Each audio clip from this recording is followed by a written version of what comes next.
Bonjour ou bonsoir pour celles et ceux qui verront cette vidéo, cette interview, la 109e.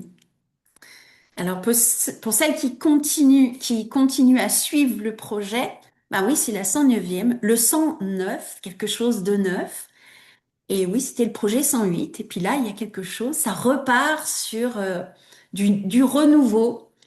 Et j'accueille aujourd'hui Julia. Julia qui nous a rejoint eh bien, par l'événement 108, qui a pris un autre nom, Reliance 108. Cet événement qui a été la continuité des 108 interviews. On va dire que les 108, c'était les racines, et puis ça a émergé, il y a eu cet événement Reliance 108. Nous étions 12. Comme a dit Anne lors de l'événement, elle a capté comme les 12 étoiles de la couronne de Marie. J'étais très honorée qu'elle nous partage cette connexion-là. Donc, être reconnue comme une étoile, ça fait du bien. Voilà. Et comme Julia nous a rejoint sur l'événement, il m'est paru évident bah, qu'elle ait aussi son interview, quoi, qu'elle partage son rêve en action pour inspirer d'autres femmes qui hésiteraient peut-être encore un peu à se lancer ou qui diraient ah non, c'est pas pour moi. Mais le fait bah, que des femmes viennent témoigner, eh ben, témoignent de leur chemin, de leur parcours, et c'est aussi important que le résultat. En tout cas, c'est comme ça que je vois les choses. Donc, je suis très heureuse de te recevoir, Julia. Et puis, merci à toi de contribuer. Comme je dis, je remercie à chaque fois chaque femme parce que sans les femmes, le projet n'existe pas. C'est ce que j'appelle la co-création. Donc, dans un premier temps, ben, je t'accueille et puis je vais te demander de te présenter. Comment tu as envie de te présenter aujourd'hui? Comment tu as envie de parler de toi, de la femme, de la professionnelle? Je ne sais pas. Qu'est-ce que tu as envie de dire de toi aujourd'hui? Qui pourrait peut-être étonner certaines personnes qui te connaissent déjà et puis ben, tu vas peut-être te dévoiler certaines choses qui, que tu as envie aujourd'hui. Voilà. Je te laisse la parole. Ben, merci déjà de m'accueillir. C'est un beau chemin et c'est un fil qui se tisse. Donc, je suis honorée d'être dans cette énergie du 109 qui revient de cette boucle.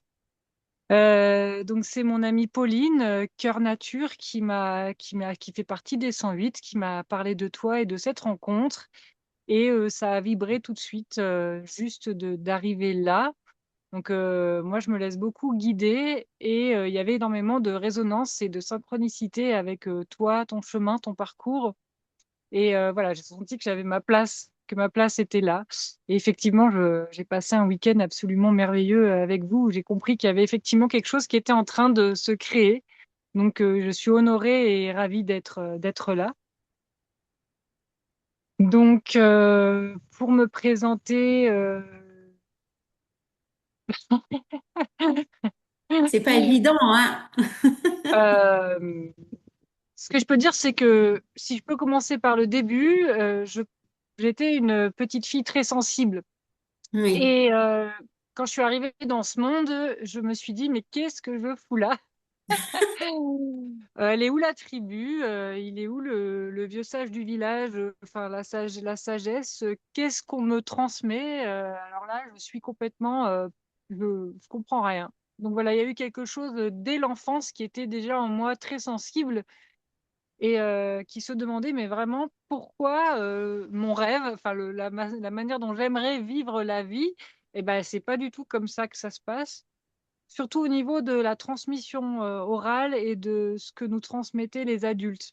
Voilà, qu'est-ce qu'on reçoit comme transmission? Euh, voilà, ça c'est l'école, qu'est-ce qu'on nous apprend? Voilà, tout ça c'était très dur pour moi. Et il y a eu, c'est par cet angle-là où ça m'a particulièrement touchée, un décès dans ma famille. Ma tante est décédée, en fait, de manière très brutale.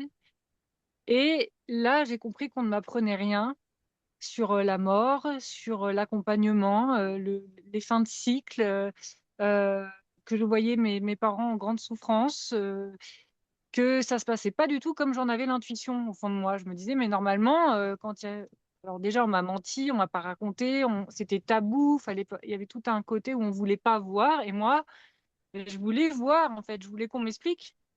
Et donc, ça a déjà été la relation, la rapport au monde a été déjà dès le départ très violent pour moi. Mm. Et je Oui. pense que la dépression est arrivée très tôt. Je pense que je suis une dépressive déjà à l'adolescence parce que vraiment, il n'y avait rien, je ne trouvais rien dans ce monde qui nourrit mon âme à part les arts, la musique, euh, toutes les formes d'art. Je me réfugiais dedans et là, je me sentais vivante. Là, j'avais l'impression qu'il se passait quelque chose. Mais tout le reste était d'un ennui et d'une tristesse pour moi profonde. Donc, toute ma vie, j'ai cherché. Voilà. J'ai même cru que c'était foutu et qu'il y aurait rien à tirer de cette vie, juste bah, accepter et attendre que ça passe, quoi. Donc voilà, Ouais. c'est pour dresser un peu ma sensibilité et mon parcours qui fait que j'ai une compréhension à tout ce qui est dépression, mal de vivre.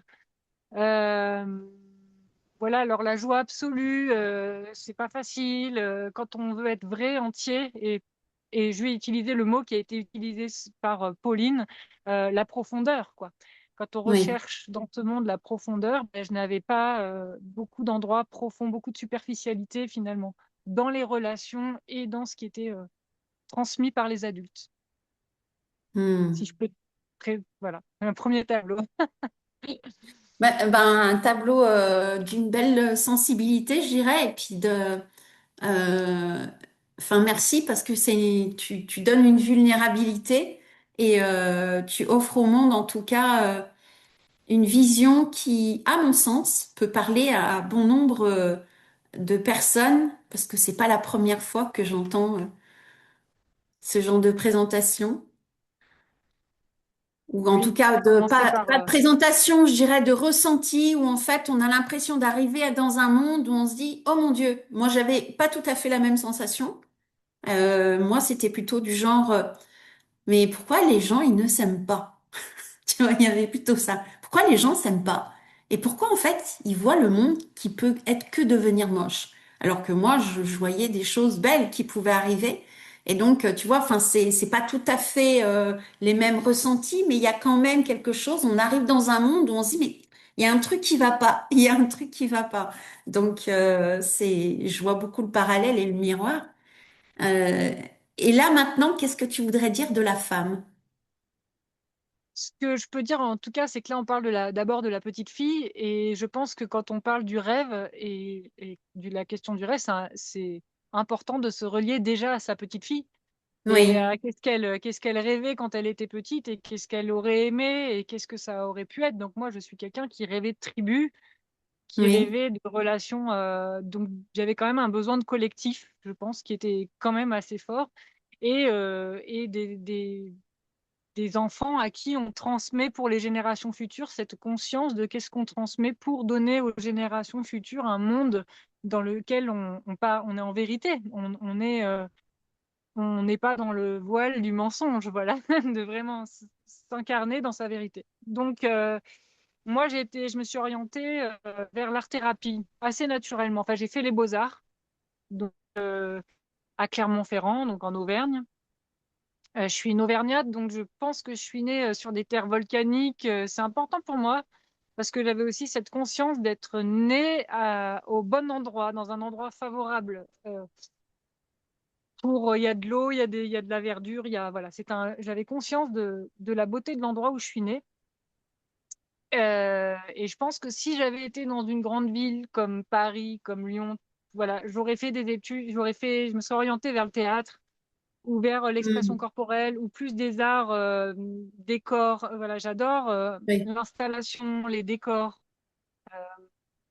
Mais comme j'étais en Auvergne et que j'avais un peu peur de partir dans la grande ville, je me suis orientée vers la voie des beaux-arts, donc de la peinture et de la matière. Voilà, j'étais beaucoup dans le questionnement de pourquoi on crée, l'importance de la création en tant qu'humain et comment on se réalise. Voilà, donc j'ai fait les beaux-arts et ensuite j'ai découvert l'art-thérapie.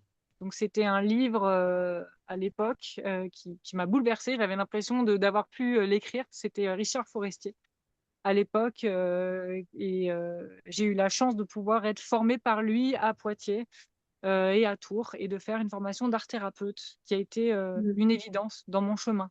En fait, comment Ouais. l'art, comment trouver, j'ai l'impression que j'ai le truc qui fait que je sens la personne, qu'est-ce qu'elle aime, je lui mets, je pose sur la table voilà, de la musique, des piments, des épices, qu'est-ce que tu aimes? Et à partir du moment où je pose tout ça, je sens la personne pour la guider vers son expression, vers son unicité, je dirais. Je pense qu'on a parlé tout à l'heure d'étoile, mais étoile, c'est briller. Briller, Oui. la cinq branches, c'est l'humain, c'est aussi l'humain, l'étoile qui brille. Et je pense que chaque être humain a en lui sa propre étoile et sa propre lumière à amener au monde, quoi. Donc voilà, ça a été ce chemin-là. Et Mm. donc, j'ai pas vraiment parlé de la femme, j'ai parlé plutôt de la professionnelle, la professionnelle, mais c'est relié. Mais en tout cas, je me suis spécialisée après avec les enfants déscolarisés. Donc, il y avait un lien puisque j'étais très en échec scolaire, vu ma sensibilité très forte. Euh, Manque d'emballement vis-à-vis d'apprendre à l'école des choses qui ne me servaient pas vraiment dans la vie de rêve. Je voulais apprendre à communiquer avec les arbres, je voulais apprendre euh, tous les rites, tout ce qui était pour moi essentiel, disons. On s'en fout de Napoléon, enfin on s'en fout de trucs dont je me foutais royalement. Et donc pour moi, ça a été,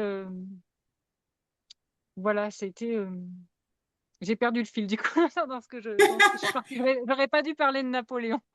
Non, mais c'est pas, c'est que c'était là et en fait, oui, effectivement, quand on voit l'école, ça te perd, quoi. Tu vois, c'était tout à fait cette sensation. Tu parles de l'école et d'un seul coup, ça te perd. Donc, je Voilà, comprends tout à fait. Je voilà, comprends tout à fait. j'ai retrouvé le fil. J'ai retrouvé le fil, c'est travailler avec des jeunes déscolarisés, travailler, accompagner les enfants qui ont cette sensibilité et qui se sentent très jeunes, nuls en fait. On leur dit qu'ils sont nuls, on leur dit qu'ils n'ont pas une intelligence de mémoire, ou voilà, il y a d'autres formes d'intelligence et je pense que l'intelligence émotionnelle est très importante. Et on Ouais. nous dit, voilà, qu'on est nul, qu'on fait des fautes d'orthographe, qu'on est nul en maths, voilà, et toute cette intelligence c'est pas mis en avant. Et donc voilà, pour moi, travailler avec ces jeunes-là, il y avait une réhabilitation, il y avait pour moi une réparation et pour eux et pour moi. Donc c'était très très beau. J'ai Hmm. aimé ça. Voilà. Magnifique. C'est riche, en tout cas, ce que tu partages et je sens vraiment cette écoute, en tout cas, de ce qui te respecte. Euh, en tout cas, c'est cette sensation-là et qui est très, à mon sens, reliée au rêve. Alors après, on va Oui, continuer complètement. la présentation, je pense, au fur et à mesure. Mais au cours de cette présentation, j'ai envie de parler ben, du rêve, puisque c'est le thème de ces interviews, les femmes qui osent leurs rêves en action. Et ben, quand je t'entends, j'entends une femme qui écoute beaucoup son rêve. Il y avait une question que je pose aux femmes. J'ai remarqué qu'il y avait plusieurs teams, on va dire plusieurs groupes, comme des tribus, tu vois. Il y a plutôt celles, ben, peut-être que je me trompe, mais dont tu fais partie de celles qui écoutent leurs rêves depuis qu'elles sont petites. Il y a celles qui savent pas trop, donc elles sont un petit peu plus comment dire, elles suivent le cursus scolaire, peut-être les directives familiales, sociétales, et puis à un moment donné, il y a quelque chose qui se passe et qui dit, mais là, il y a un truc qui va pas, je suis pas en train de m'écouter. Et souvent, il y a un événement dans la vie ou une situation de santé ou la perte d'un être cher qui pose question et qu'on se dit, mais il y a un truc, bah, c'est un petit peu ce que tu as vécu aussi très jeune, mais il y en a qui le vivent au niveau adulte et qui commencent justement à faire un chemin pour vraiment reconnecter à leurs rêves en fait. Et puis je dirais qu'il y a la troisième team. Alors c'est plus des femmes qui ont vécu un chemin, qui ont fait leurs rêves, mais qui s'en rendent même pas compte, tu vois. Alors je le connais parce que je suis un petit peu comme ça, c'est-à-dire que j'ai réalisé beaucoup de choses Et c'est comme si je ne valorisais pas, je me rendais même pas compte que je suivais mes aspirations. C'était un petit peu, voilà, j'y mettais pas trop de conscience. Et à un moment, pareil, il y a un événement, les circonstances de la vie qui, en fait, d'un seul coup, me disent, ah, mais si, mais en fait, t'as fait ça. Donc, il y a une sorte de reconnaissance du parcours. Voilà. Après, je dis souvent, il peut y avoir la quatrième qui est un peu plus fondue. Enfin, je veux dire, c'est moins tranché.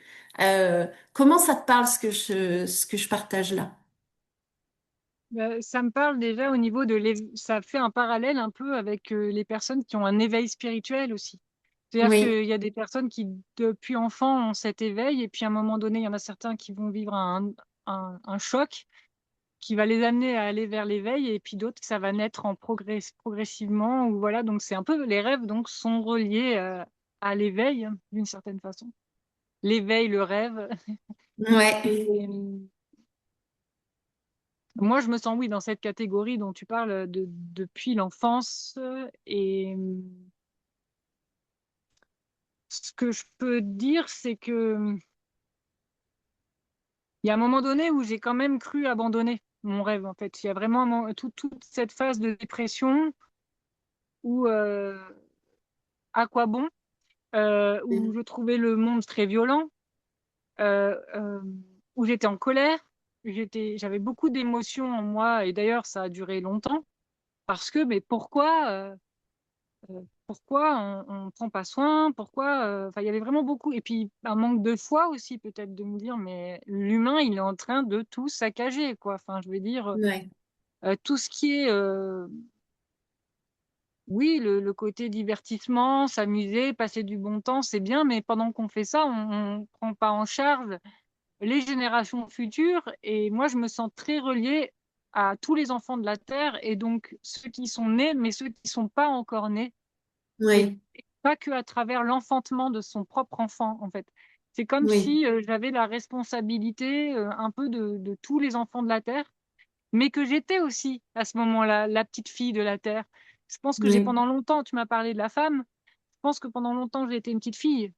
J'étais une hmm, petite fille très en colère qui battait pour essayer de faire quelque chose avec tout ça, et donc il y avait de la colère. Et je pense qu'à partir du moment où il y avait de la colère, il y avait le côté associatif, il y avait le côté de se fatiguer, de donner beaucoup, et de finalement, ouais, je pense qu'il y a eu beaucoup de déception, de colère, de manque de communication aussi. Tu en as parlé. Savoir communiquer, savoir s'exprimer, et au bout du compte, voilà, oui, il y a il y a la dépression et puis l'effondrement. Je pense que ça a été mon parcours, donc je peux pas dire qu'aujourd'hui, je suis plutôt dans une phase de après cet effondrement. Voilà, d'accord, il y a eu cet effondrement qui m'a permis de revenir à moi, de faire le retour et de me dire, voilà, déjà, toi, commence par toi. Si ouais, déjà, il y a les autres, ok, il y a le monde à l'extérieur, il y a tout ce besoin de validation aussi, parce que moi, j'ai pas confiance en moi, donc j'avais besoin qu'on croie en moi, j'avais besoin qu'on aussi, mine de rien, qu'on me revalorise, hmm, sans, dans l'humilité, mais en même temps, dans la lumière aussi. Et donc, au bout d'un moment, c'est vrai que ça a été, c'est long, quoi. Enfin, c'est une longue gestation, on va dire, hmm. pour devenir une femme. Ouais, ça prend du temps en fait, en réalité. Ça demande de la patience, on voudrait tout tout de suite, et en fait, ça prend du temps. Tout comme la réalisation d'un rêve, quelque part. C'est vrai qu'un rêve, c'est pas hop, instantané, c'est des graines semées, et puis ça germe. Après, faut arroser, faut entretenir. Il y a quelque chose presque de l'ordre de la permaculture, je dirais. Et voilà. Et pour revenir donc au thème du rêve, si aujourd'hui tu devais définir en une phrase ou en un titre, tu sais, comme si on mettrait ça en haut d'une affiche de spectacle, de se dire, tiens, voilà, c'est quoi le titre phare du rêve qui te guide en fait, qui te permet de maintenir le cap? Ça serait De quoi? mon rêve, quoi. Ouais, Alors, le décrire en un mot, c'est, pas si je en peux un dire, mot, mais on va dire un titre, une phrase, quoi. mais j'ai appelé mon association Miroir de Lune. Oui, qui est un rêve, euh, que l'on soit tous le miroir de l'un et qu'on soit dans cette conscience les uns des autres que voilà, on se renvoie des blessures enfin tout ce qu'on se renvoie, que c'est à nous. Euh, mais je vais pas trop fusionner non plus avec mon projet, mon association, enfin voilà, Miroir de Lune. Il y a aussi bah, ce livre, Danser le rêve, que je trouve magnifique, Danser le rêve, transmis par Jamie Sams. Euh, J'aurais peut-être un rêve de tribu, Oui. en tout cas s'il devait y avoir un mot dedans, et peut-être le mot originel. En tout cas, tribu, peut-être mon rêve, ce serait une tribu originelle, ou ouais, quelque chose comme ça. Mais j'ai pas Hmm. vraiment C'est en réfléchi chemin. à ça, au titre. Ouais, ouais, ouais. Mais j'aime bien poser des questions comme ça parce que tout de suite ça vient chercher. On se dit, ah ouais, tiens, ça peut être Oui. une indication. En même temps, je me dis, j'avais interviewé Marie De Avero qui elle avait parlé des rêves qui viennent nous chercher. Comme si en fait on est là et le rêve il toque à la porte et puis il me dit, eh oh, tu viens. Enfin, moi j'ai cette sensation-là. Et en même temps, ben, comme elle disait, ils viennent nous faire travailler sur nous-mêmes. Est-ce que ça te parle? Alors moi, je serais plutôt sensible à ce que tu as parlé de la graine Oui, et de la gestation. Ça veut dire, en fait, progressivement, donc après, je sais pas si je raconte ça, mais en tout cas, voilà, j'ai eu cette période de dépression. Et puis en 2011, j'ai une amie qui m'invite à aller au Festival du rêve de l'aborigène. oui, Et donc, dans ce festival-là, j'ai assisté à une cérémonie qu'ils appelaient la corroborée à l'époque, où je vois 1000 personnes en conscience planter un arbre. waouh, Euh, Là, ouais, je m'effondre parce que je me dis, waouh, c'est possible. J'avais tellement, je m'étais tellement persuadée que mon rêve, que ce monde c'était foutu, voilà, moi, c'était foutu, que vivre ça, j'avais 30 ans, euh, et le voir de mes yeux, je dis, c'est pas possible. Il y a autour de moi 1000 personnes en conscience. En plus, c'était une année où il y avait 4 prêtresses qui présentaient les 4 directions. Et puis, il y avait l'arbre qui était planté. Enfin, vraiment, c'était magique. Et ensuite, un cercle, un câlin de 1000 personnes. Donc, c'est un waouh. câlin avec la vibration du câlin. Et alors là, une énergie d'amour, mais j'ai dit waouh, mais ça fait un effet. Ça fait de l'effet et ça bug. Alors, je sais pas si c'est de mon côté ou de ton côté. Tu es complètement figé dans cet effet. Donc, est-ce que tu reviens vers nous ou est-ce que je ne sais pas en fait de quel côté ça bug? Voilà, nous reprenons donc cette interview après une coupure énergétique, je dirais, parce que il y avait quelque chose de très fort dans ce que tu nous partageais, le fait de planter un arbre et de ce câlin à 1000 personnes.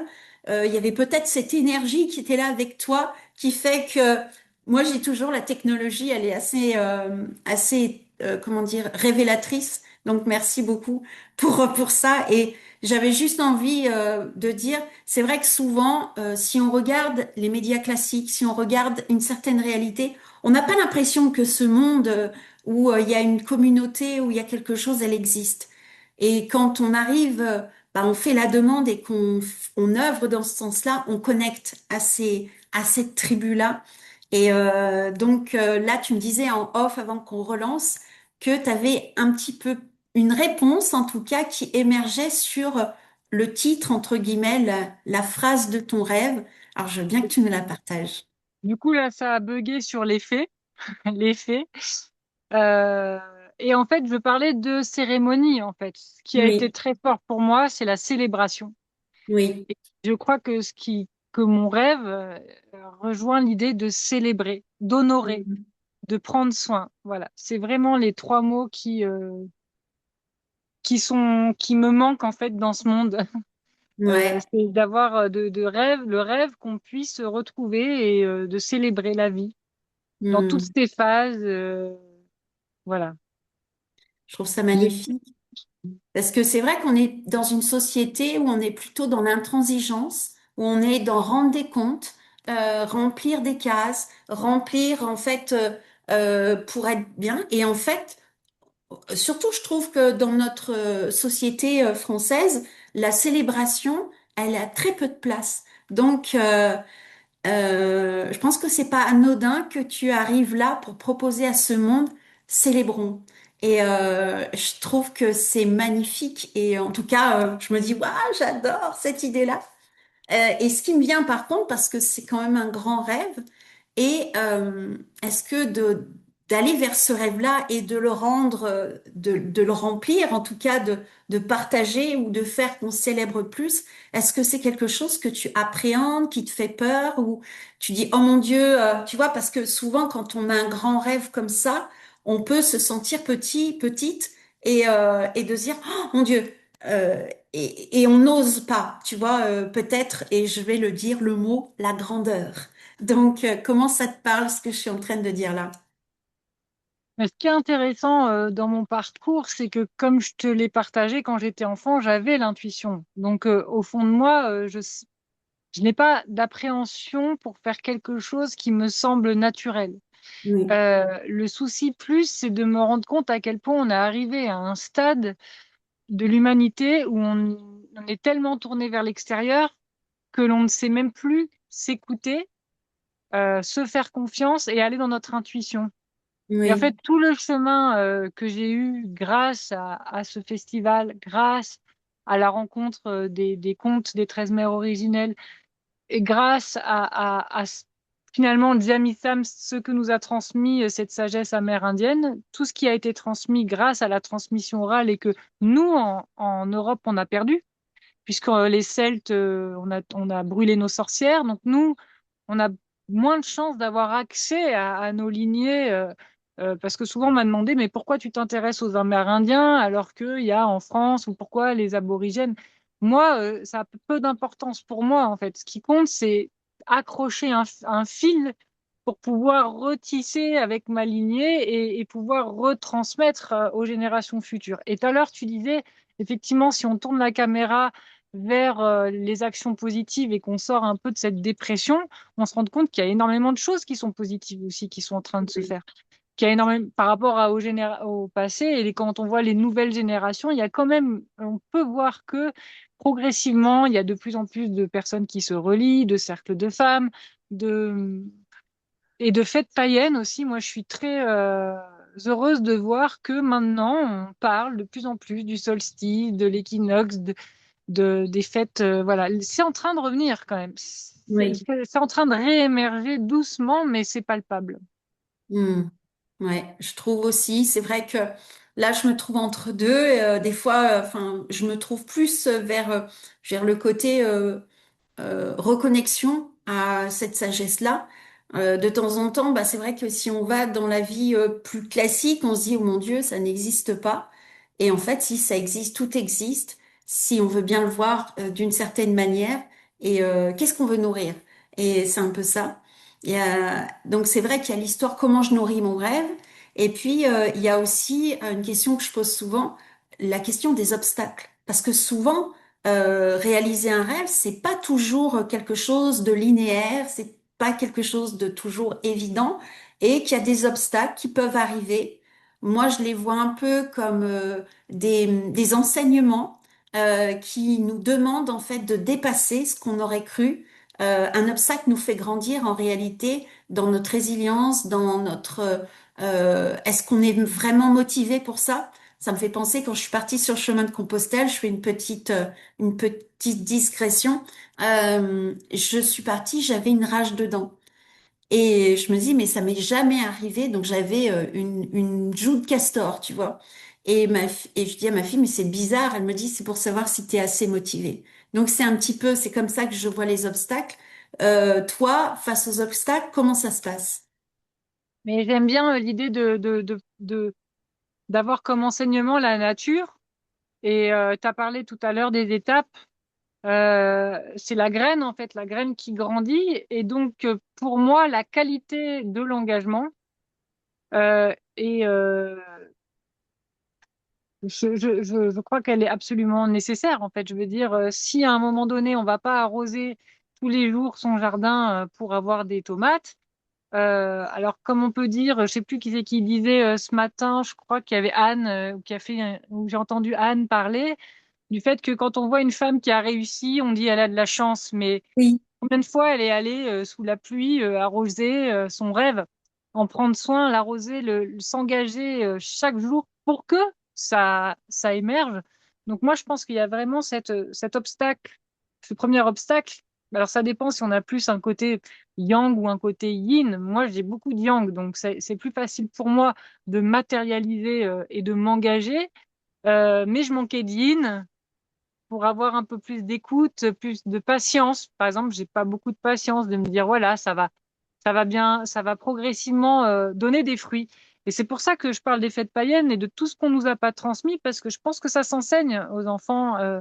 Ce que la nature nous enseigne, on le vit aussi pour nos rêves. Nos ouais. rêves sont des graines et c'est exactement les mêmes lois que pour les lois de la nature. Hmm. Et ça, on ne nous l'a pas appris, on ne sait plus, on ne le sait plus, alors que nos ancêtres le savaient. Et d'ailleurs, les fêtes païennes, en ce qui concerne les fêtes celtes, c'est ça. C'est Oui, célébrer le temps de l'évolution, de la maturation d'un rêve ouais. qui Hmm. commence en hiver, dans le temps de l'hiver, dans le temps du silence, dans le temps de l'introspection, pour aller en printemps, aller mettre la graine et semer. Et effectivement, je remarque que toutes les fêtes qui ont été mises sur les fêtes païennes nous empêchent de rêver. C'est toujours, euh, par exemple, Noël, c'est flagrant. Oui, Noël, c'est quand même Yule, qui est le solstice d'hiver, où c'est vraiment le retour de la petite lumière, puisque c'est de nouveau les journées qui vont se rallonger. Donc c'est vraiment le moment propice où la petite lumière, elle est. Alors qu'après, la Saint-Jean, pouf, le feu, il explose. Mais ouais, au oui. moment, à un moment c'est le moment où il faut vraiment protéger son petit rêve qui est à ce moment-là avec une toute petite flamme qui a été repris pour faire Noël, le gros repas, la grosse consommation, se confronter à sa famille, alors que c'est le pire des miroirs, alors que c'est vraiment un moment dans lequel il faut prendre du temps pour euh, observer cette petite flamme qu'on allume. Et c'est quoi mon rêve? Qu'est-ce que j'ai envie cette année? Une fois que le cycle est terminé, que l'automne a emporté les feuilles et qu'on a fait, bah, c'est pareil, hein, quand on voit ce que devient Halloween, c'est aussi un moment où on est censé être conscient de la mort, de laisser, d'avoir de la gratitude pour ce qui nous a été, ce qu'on a récolté, les récoltes des graines, mais aussi les récoltes de nos rêves, pouvoir de nouveau repartir dans une nouvelle cycle de rêves.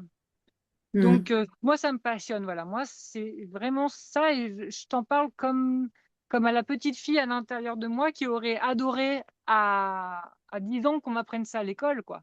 Parce que je Ouais, crois que le fait qu'on nous ait pas appris comment on peut rêver, et comme le rêve part de l'intérieur, de soi, plutôt qu'être vers l'extérieur, en fait, ce mouvement, je crois que c'est la clé qui fait que notre humanité tourne en boucle comme un hamster et revit tout le temps les mêmes trucs. Si à un moment donné, on termine pas les cycles, on ne dit pas, voilà, je termine et je veux autre chose, eh ben, c'est quelque chose qui nous maintient dans ce truc dans lequel on est, quoi, coincé d'une certaine façon. Donc, je crois que le sujet qui m'intéresse concerne mon rêve, mais le rêve de tous, et que c'est un sujet quand même important à prendre en considération.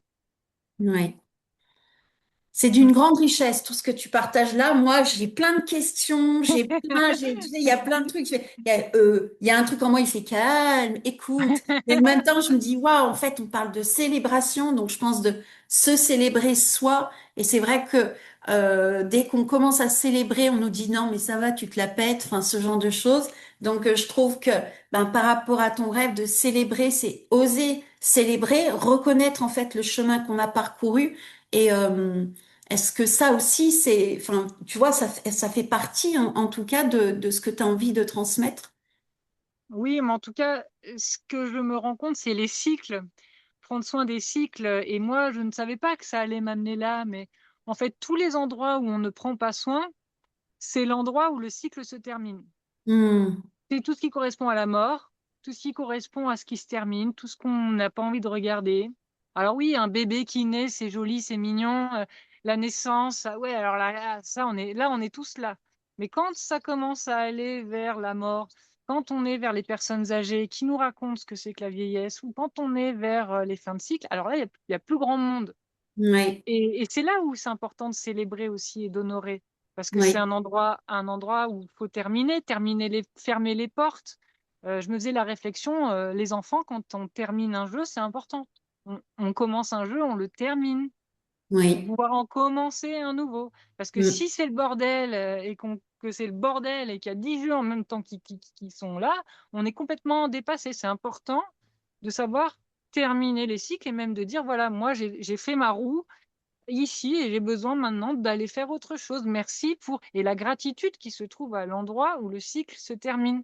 Pour moi, c'est Hmm. sacré. C'est ça le sacré. Enfin, si on peut dire, Oui, utiliser le mot sacré. Et donc, il y a les cycles des femmes, les règles. C'est le moment où le bébé est censé arriver, mais c'est pas le bébé, c'est une sorte de fin de mort et de renaissance, le moment des lunes. On ne célèbre pas ce moment, c'est une catastrophe. On est infantilisé à mettre des protections hygiéniques à cet endroit-là qui est le cycle de la femme, la ménopause, à tous les moments en fait des cycles qui sont les fins de cycle, c'est là où je pense qu'il y a besoin maintenant véritablement de regarder les choses en face et de pleurer un bon coup, de sortir les émotions qui sont là. Comme l'orage, la colère, enfin comme le moment où il y a l'orage, bah oui, bah derrière l'orage, bah il y a quelque chose qui va pouvoir recommencer. Donc si on veut maintenir quelque chose, on a parlé du mouvement dans le week-end qu'on a passé ensemble, la grandeur. Si on veut être grand, c'est du mouvement permanent. Si on fige, et c'est ça qui est difficile quand on est quelqu'un qui est leader ou qu'on inspire les autres, c'est qu'on va être figé. oui, Ah, mais j'ai envie d'être comme lui. À lui, il y est arrivé. À Nani, ah, c'est vraiment, j'aimerais être. Donc, il y a un côté inspirant, mais un côté, je voudrais être comme ça. Je voudrais fermer dans une boîte et ça. Et ça ne peut pas fonctionner. Le oui, mouvement du rêve, il part de soi et du mouvement qui va manifester son unicité propre, pas oui, celle d'un autre, en fait. oui, oui, tout à fait. C'est super intéressant et tu parles des cycles et justement, c'est quelque chose qui me tient à cœur, surtout que en tant que femme ménopausée, ben, j'ai traversé la préménopause, la périménopause. On est souvent connoté comme si on avait des syndromes, des troubles. On devient malade en fait, hein. En gros, c'est un peu on devient malade. Donc c'est vrai que c'est un petit peu dommage alors que c'est une période où on pourrait transmettre euh, comme la sage, tu vois. Et le vent qui arrive là, j'adore. Ça remet du On va mouvement, tout tu vois. nettoyer, on va tout nettoyer. Voilà, c'est ça. Et c'est vrai que ben, quand je t'entends parler, et on avait fait avec Océane qui a été interviewée, on avait fait un live sur les 4 archétypes de la femme qui sont là, qu'on soit une femme ou un homme même, parce que je pense qu'on les a en nous, ces archétypes. Alors les femmes, c'est plus, on les vit complètement dans notre chair, mais c'est aussi à l'intérieur des hommes. C'est la terre en même temps. Et c'est vrai que notre société met beaucoup en exergue l'archétype de la jeune fille, hein, où on est en communication avec les autres, et puis on y va. Après, l'archétype de la mère, alors là aussi, rendre service, être au service. On va dire que l'archétype de l'enchanteresse prend bien sa place, hein. En ce moment, les femmes sont en train de prendre leur place en posant des limites. Elle est, les femmes sont en train de vivre, en tout cas, j'ai cette sensation de manière plus large, cet archétype-là. Par contre, il y a toujours cet archétype de la sage qui est mis bien en arrière, alors que effectivement, c'est dans cette période-là, comme tu dis, on célèbre et, euh, et en même temps, c'est là où on écoute, c'est là où en fait on fait, c'est là où, à mon avis, où aussi les rêves émergent. Mais, C'est dans cet espace-là. Et je oui, trouve que, enfin, en tout cas, tout ce que tu dis, moi, ça me parle énormément. Et, et pour moi, c'est la célébration, elle est en lien avec la femme sage. Est-ce que ça te parle, ça? C'est la boucle, c'est pour ça qu'aussi j'ai parlé de prendre soin des cycles de la femme, mais prendre soin des cycles des transmissions orales, des Oui, générations, des contes, des histoires. C'est important la femme, mais il y a aussi qu'est-ce qu'on transmet aux enfants? Et le oui. conte est quand même l'outil le plus puissant qui était dans la tribu. On racontait des histoires des anciens qui avaient, au travers de leur expérience, vécu la sagesse, et donc par le rire, par aussi, ce qui est intéressant dans cette phase-là, je me suis fait la réflexion hier parce que c'était la pleine lune et qu'il y a Lilith qui est venue, ma chère Lilith, la déesse Mm. Lilith qui est venue m'enseigner. Et il y avait, je voyais l'orage, je voyais le coyote. Alors c'est en lien aussi avec la conteuse, hein. Tu m'interviews dans le cycle de la conteuse des 13 mères originelles. Voilà l'orage qui termine des cycles. Et c'est marrant parce que c'est le moment où notre structure, on peut plus s'identifier à rien. Moi, je vais voir les personnes âgées, elles me disent, mais j'étais une femme forte, j'étais formidable, j'étais, et maintenant, je peux plus rien faire. Je suis là, je vois rien, j'entends rien, je peux même plus. Et je suis une merde. Alors je dis, mais ne parlez pas de vous comme ça. Vous n'êtes pas une merde. Socialement, je ne peux être qu'une merde. Je ne peux être que dans mon fauteuil, assise, et je n'entends plus rien, je ne vois plus rien, je ne sers plus à rien. Et j'ai Mm. que des témoignages de personnes âgées en ce moment que j'accompagne, puisqu'en ce moment, je suis aide à domicile. Et j'accompagne aussi les personnes âgées. Et je trouve ça très important de les écouter dans ce qu'elles vivent. Mm. Il y a vraiment cette sensation, en tout cas, d'écouter les personnes âgées et les enfants. C'est en fait ces deux populations, en fait, euh, on parle pour eux. Souvent. Enfin, en tout cas, je sais pas si ça te parle, ça. J'ai l'impression qu'on parle pour eux.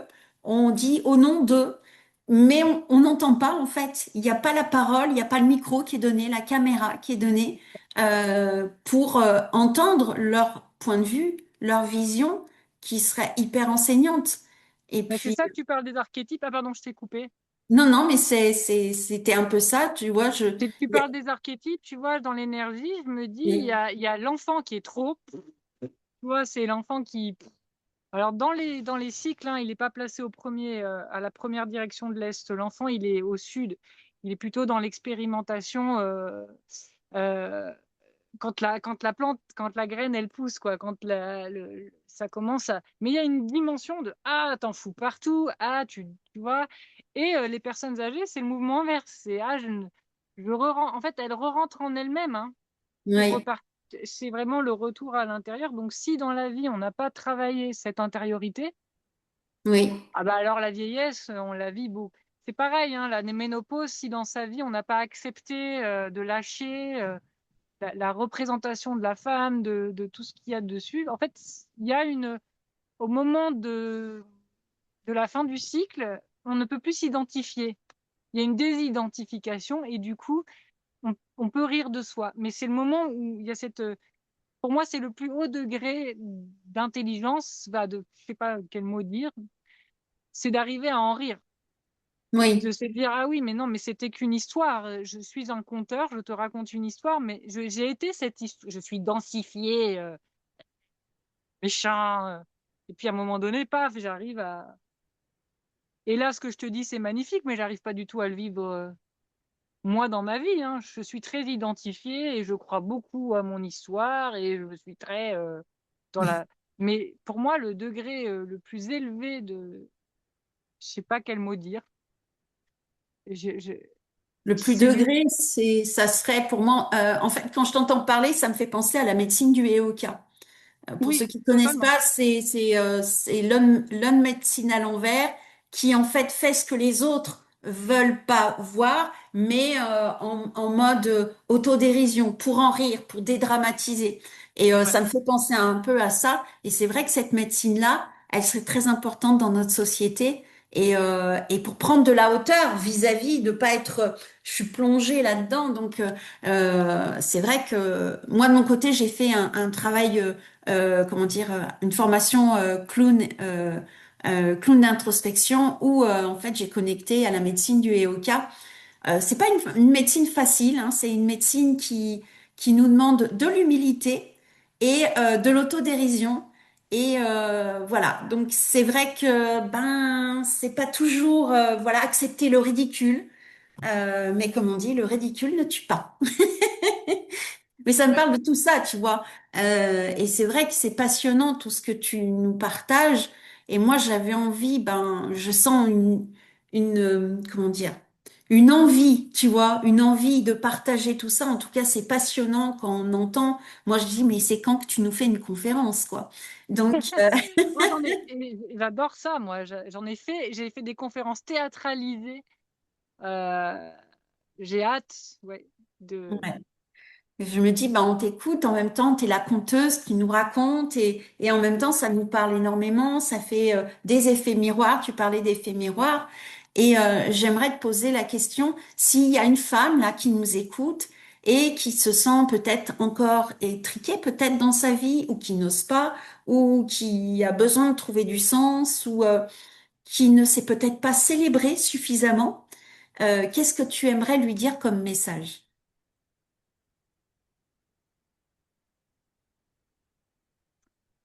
Moi, j'ai trouvé l'outil pour. Je veux pas transmettre un outil parce que chacun trouve sur sa voie l'outil qui va lui correspondre. Tu as parlé du clown, ça peut être. Il y a. euh, donc, je peux pas dire quelque chose qui soit général. Je sais que pour moi, en tout cas, puisqu'on est dans un interview où je parle de mon chemin, ça a été le conte des 13 mères originelles qui a été mon, mon moyen de découvrir la roue de médecine et comment rentrer moi-même dans ce processus. Voilà, pour moi, ça me parle.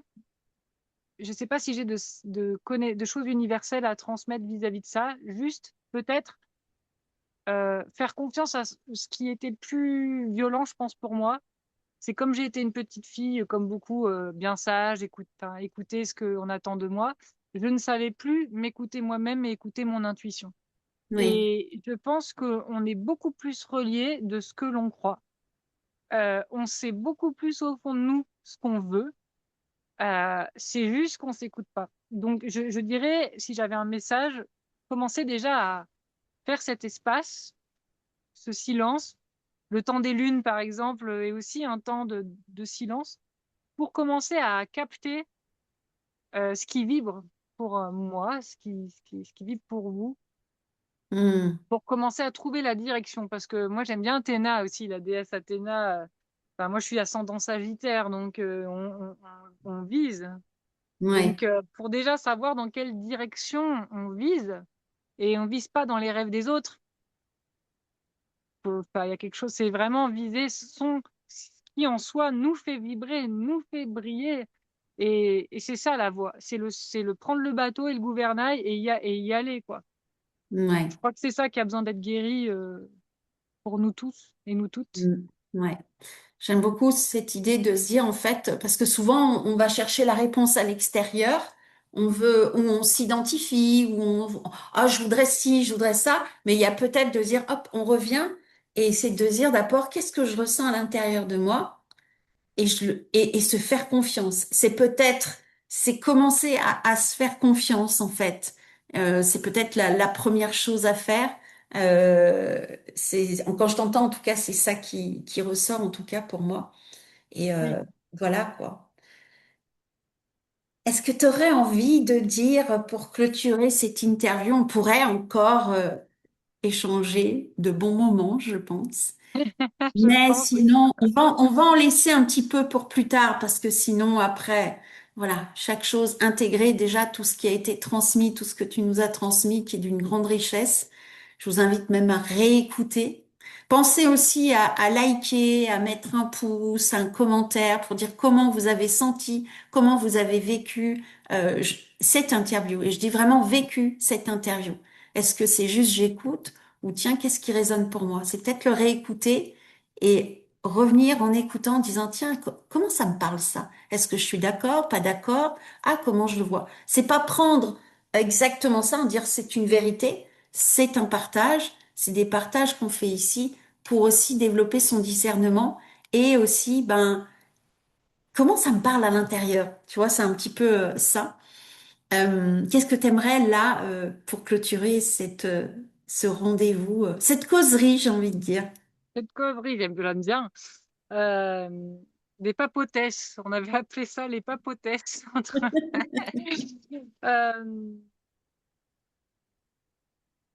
Moi, je suis heureuse d'avoir été ce 109 des 108. C'est un honneur et j'ai compris grâce à cette rencontre que mon rêve, c'était la tribu. Mais Hmm. trouver la bonne tribu. Trouver, et peut-être que c'était pas le bon au bon moment et qu'il y avait d'autres choses à régler avant. Donc chaque chose vient en son temps et pour pouvoir manifester les rêves, nos rêves, peu Ouais, importe sous quelle forme. Donc ça valait le coup, ça vaut aussi le coup d'attendre le bon moment et, euh, et quelque part, ça, si c'est aligné, enfin moi c'est ça que je ressens, c'est que quand c'est aligné avec notre âme et qu'à un moment donné où ça fait qu'un, bah, ça se manifeste. oui. Là, je te rejoins. C'est des fois on résiste et puis là, ça se fait. Tu vois, c'est comme les 109 maintenant, les 108 et 109. L'événement aussi, il s'est fait. Il n'y a pas eu à forcer, c'est que d'un seul coup, ah tiens, je capte le truc et ça se passe en fait. Donc, et ça se fait Et il au y a bon un truc moment. en commun.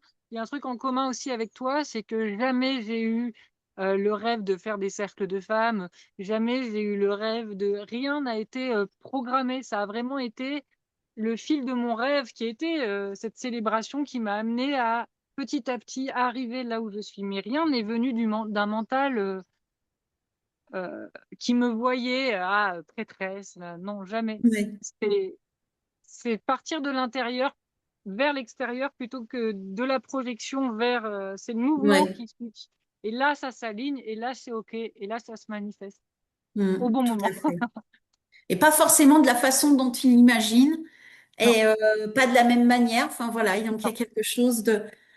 non. J'aime beaucoup cette notion-là parce que je trouve qu'il y a quelque chose de très féminin. Tu vois, on n'est pas dans je cherche, c'est j'accueille ce qui se présente, je vis avec ça, je fais avec ça, et ah ouais, et d'un seul coup, tu vois le résultat auquel on ne s'attend pas forcément dès le départ. Donc c'est ça qui est chouette. Non. C'est un beau message. Ouais, j'aime bien. En tout cas, merci beaucoup. Euh, Merci à toi pour tout ce que tu fais, pour tout cet engagement, pour tout ce chemin tissé. C'est magnifique. Bah, merci beaucoup. Là, j'étais un peu, comme disait Laurence, qui était dans l'événement Reliance. J'étais un peu en terre en jachère. Qu'est-ce que je fais? Donc voilà, j'accueille pleinement la sage, même si à l'intérieur il y a la mode yang qui me dit mais qu'est-ce qu'on fait? Voilà.